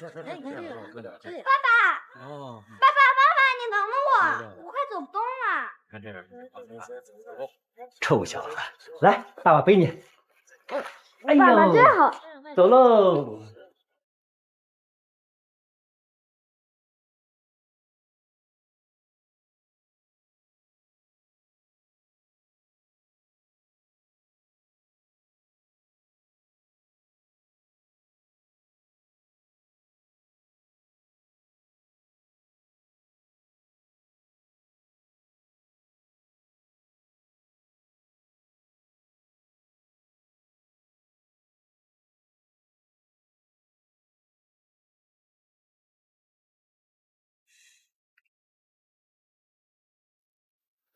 这个东西啊，是我爷爷留给我的。最近呢，走时不准了，我就寻思着是不是年月太久了，这里边有锈啊，我想找人给我清理一下。我都找了7、8家店了，就是没有一个人能够打开这个钟表齿轮上的死扣。您这是我最……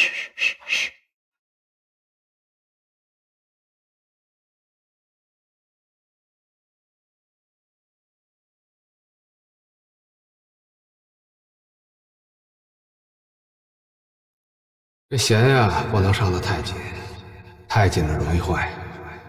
人也一样。哎呦，开了！哎呦，您太厉害了！哎呦，谢谢。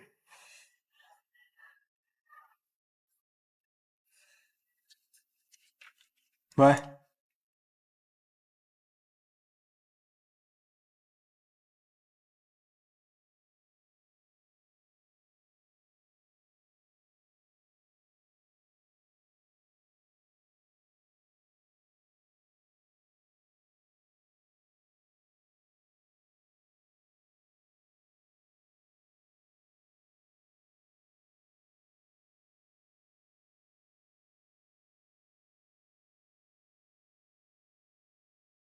这2样东西他收到尾款后，依照约定带到了青城市，放在了一个叫逐浪游泳馆更衣室的9527号柜里。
嚯，你这手机碎的？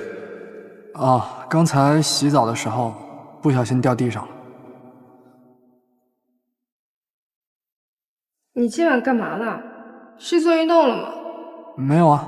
那你这个心跳和血压怎么都那么高？1号晚上12，去更衣室取。12点，这都过了。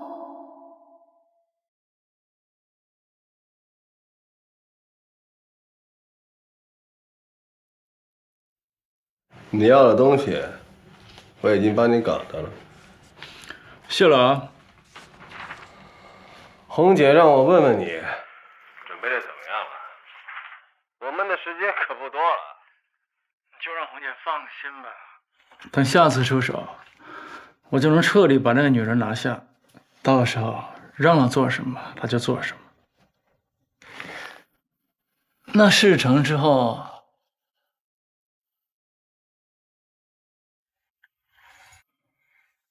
做好你该做的，其他的不用你操心。我倒是懒得操心你们的事儿。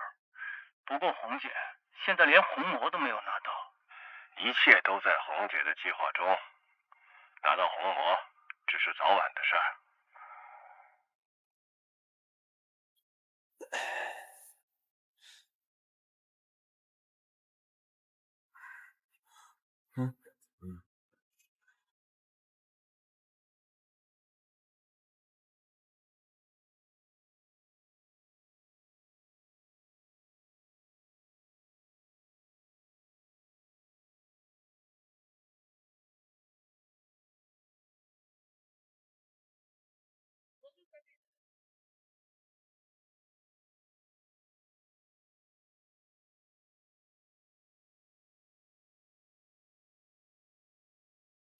你到底是想站在哪一边啊？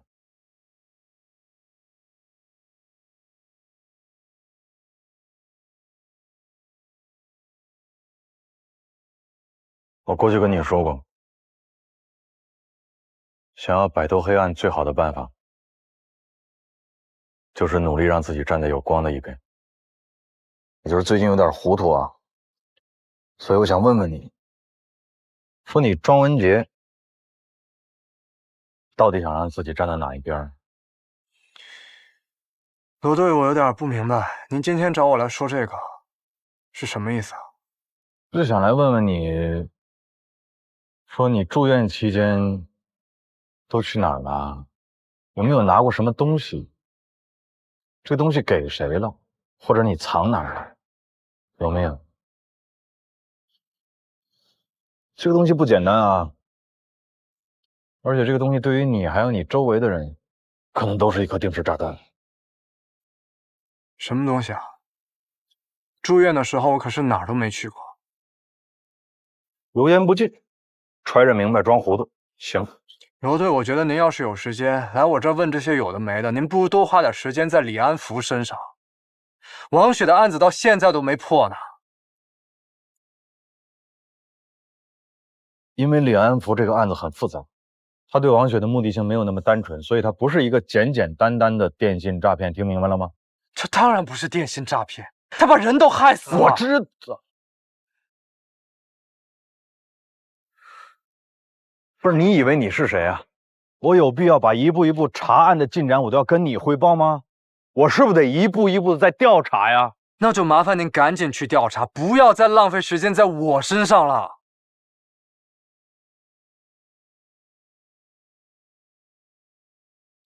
因为丁生火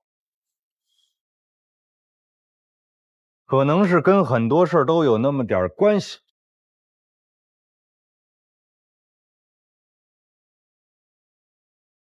你呢？现在倒成了一个被抓起来的人，让你干什么你干什么啊！甭管他给你什么承诺，你自己不能上当。你爸爸已经走了那么多年了，他们的案子早就结了。你呢？你还年轻，你不为自己未来考虑考虑？我自己的未来用不着你来操心。罗队，你知道吗？你说的特别对，我就是不信任你们。丁生火跟我爸是仇人，他之前还想害死我呀。你觉得我有可能受他摆布吗？那你上游泳馆干嘛去了呢？我已经在游泳馆的地上发现你手机碎屏的玻璃碴了。你跟丁生火，你们俩打哑谜，他给你交代了什么，你心里最清楚。你拿没拿掌纹，拿没拿红魔？什么掌纹，什么红魔啊？哦，我明白了。罗队，你要是真的把我当一个嫌疑人来对待，你就把你的搜查令拿来，我家就在这儿，你随时想搜查就搜查。还有，你怎么就知道那玻璃碴是从我手机屏幕上掉下来的？你不觉得你这个逻辑有点太不严谨了吗？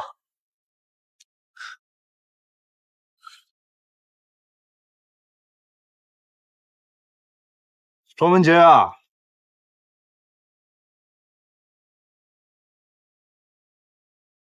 我会一直盯着你，如果你一门心思往黑处撞，我饶不了你。但是如果你选择光，我会陪着你。感谢您的提醒，但是我已经成年了，我自己的事情，我自己知道。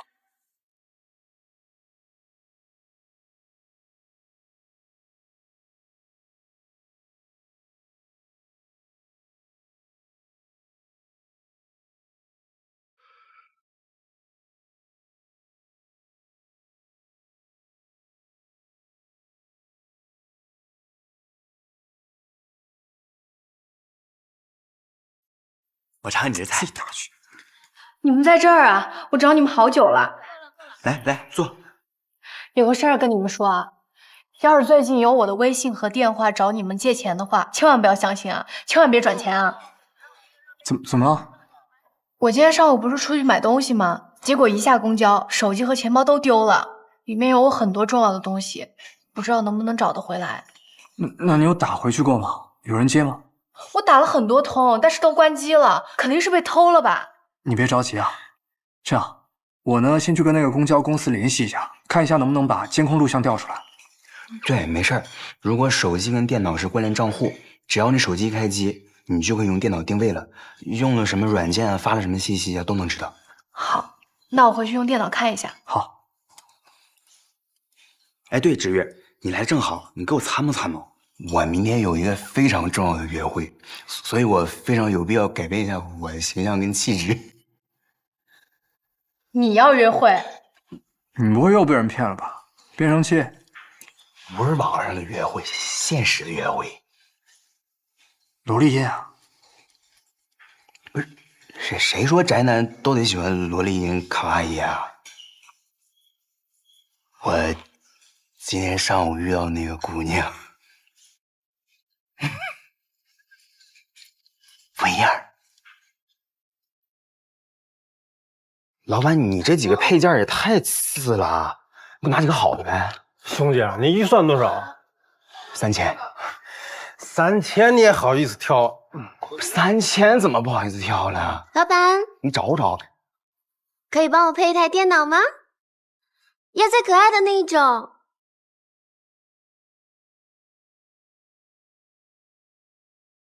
颜色要梦幻的，一定要和我很配哟。有，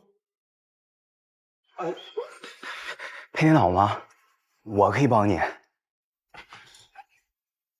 那然后呢？就老天保佑吧，他要的那张显卡吧，那家店没有卖的，然后他就把他电话号留给我了。我明天就再陪他去趟电脑城。哦，你这算哪门子的约会啊？你这顶多啊，就是被别人当做一个配电脑的工具人。你懂啥呀？我这叫做科技宅的浪漫。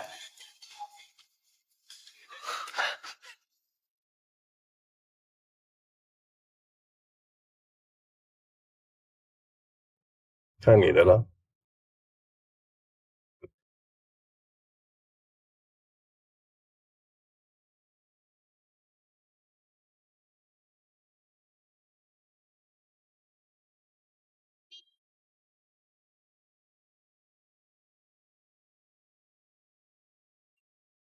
梁小姐，这件作品请您看一下。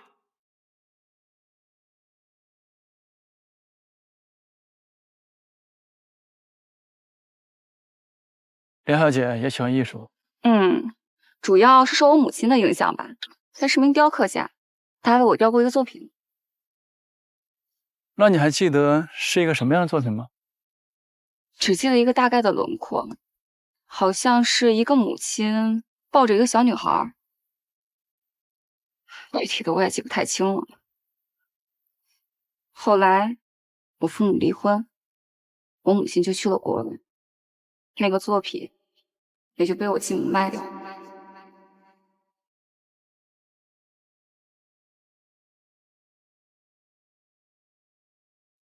这就是你印象中的作品，你母亲为你雕刻的。你跟我说过你母亲的事之后，我就多方打听，终于从一个收藏家的手里找到了它。嫁给我。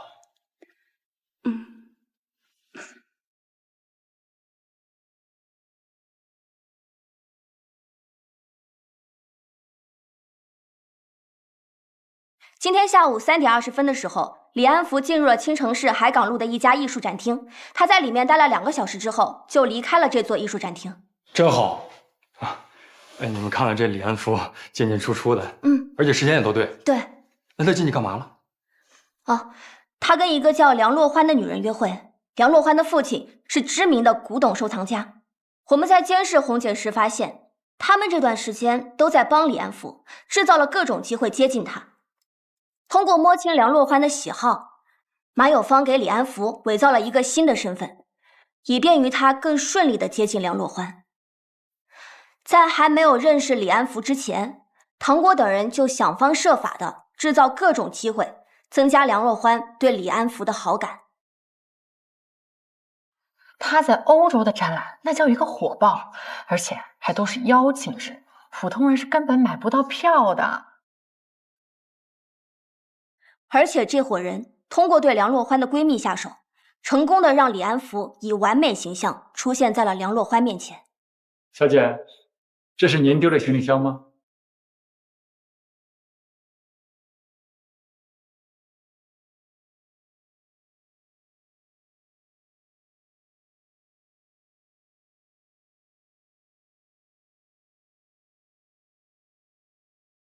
在李安福的甜言蜜语和热烈追求之下，两人迅速地确定了恋爱关系。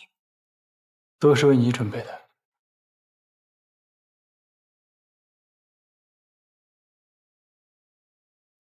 这个李安福为了进一步的控制梁洛欢，利用她和前男友的亲密照片，故意制造矛盾。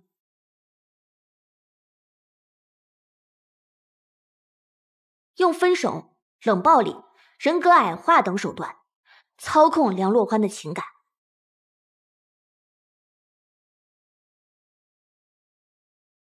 以至于梁洛欢以自杀相威胁，祈求和好。最终，李安福成功的在精神上完全控制了梁洛欢。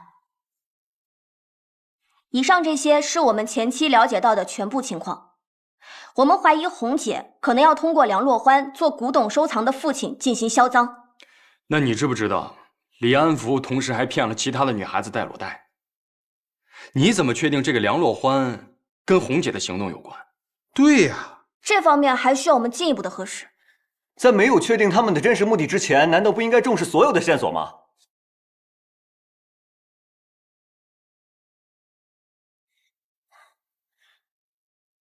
在调查他的时候，我们发现了另一个突破口。这跟他有什么关系？今天上午，走私团伙的成员于田与孙志坚接触了。走私团伙的张某今天上午跟踪了庄文杰的大学女友林芷月，尾随她上了辆车。之后，林芷月的手机和钱包就全部都丢失了。这能说明什么？这只能说明他们关注到了庄文杰。哦，还有李淑婷，李淑婷可是他们的人啊。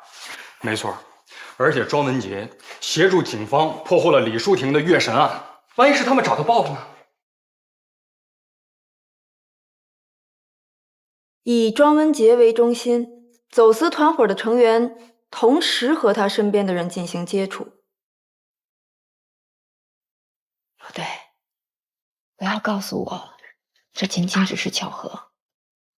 有没有可能是他们想从庄文杰身上得到什么东西啊？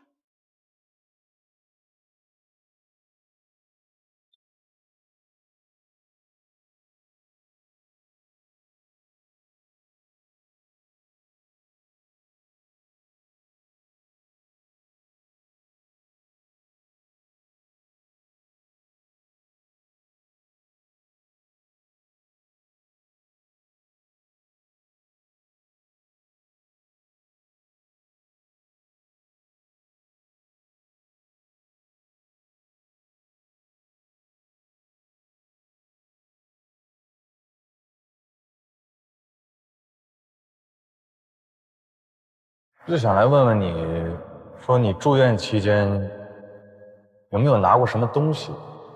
这个东西不简单啊，好几拨人盯着他呢，而且这个东西对于你还有你周围的人，可能都是一颗定时炸弹。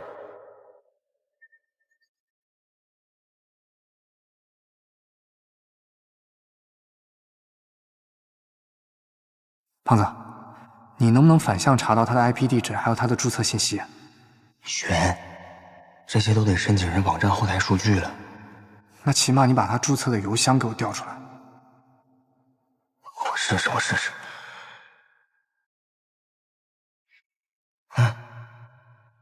除了这个广告、垃圾邮件，什么都没有。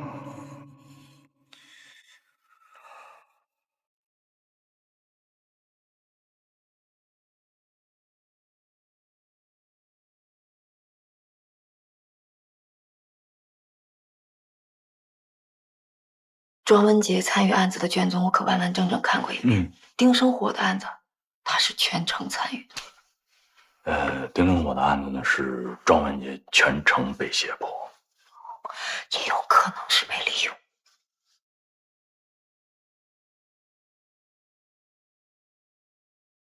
丁生火对庄文杰可是下死手了，你知道为什么吗？因为丁生火跟庄文杰他爸是私仇。一个大人能对一孩子下死手，你觉得他们俩能是一伙的吗？啊，话可不要说的这么绝对，万一他是想弃车保帅，让庄文杰成为我们信任的人呢？